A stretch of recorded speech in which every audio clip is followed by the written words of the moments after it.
দর্শক আসসালামু আলাইকুম। জামাত শিবির আর বিএনপি ছাত্র শিবিরের যে প্রকাশ্য দ্বন্দ্ব, সেটা কি এখন রাজনীতির মাঠে ভেসে উঠতেছে প্রকাশ্যে।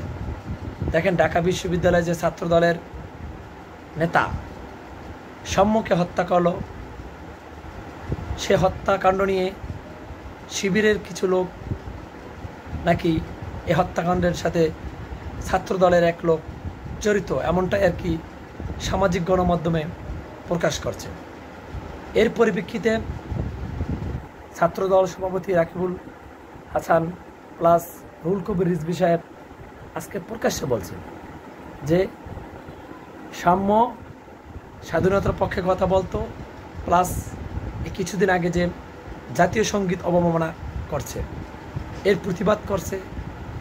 তার পরিপ্রেক্ষিতে রাজনৈতিক ফয়দা লুটানোর জন্য সাম্যকে সুপরিকল্পিতভাবে হত্যা করা হচ্ছে এবং তারা প্রশাসনের প্রতি দৃষ্টি আকর্ষণ করছে সুস্থ তদন্তের জন্য।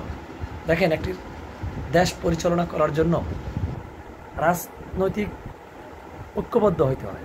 কিন্তু দেখেন, আমরা মনে করছিলাম যে স্বৈরাচার হাসিনা যাওয়ার পর জামাত বিএনপি হয়তোবা একত্রিত হয়ে দেশটাকে পরিচালনা করবে, কিন্তু দেখেন এখন শুরু হয়ে গেল কি ক্ষমতার লড়াই। জামাত বিএনপি, ছাত্রদল, ছাত্র শিবির, এনসিবি, এর ত্রিপক্ষীয় ক্ষমতার লড়াই শুরু হয়ে গেছে। কিন্তু এগুলো কোনো রাষ্ট্রের জন্য মঙ্গলজনক না। দর্শক, আশা করি বুঝতে পারছেন। যারা আমার চ্যানেলটি সাবস্ক্রাইব করেননি, সাবস্ক্রাইব করে নেবেন আশা করি। আসসালামু আলাইকুম।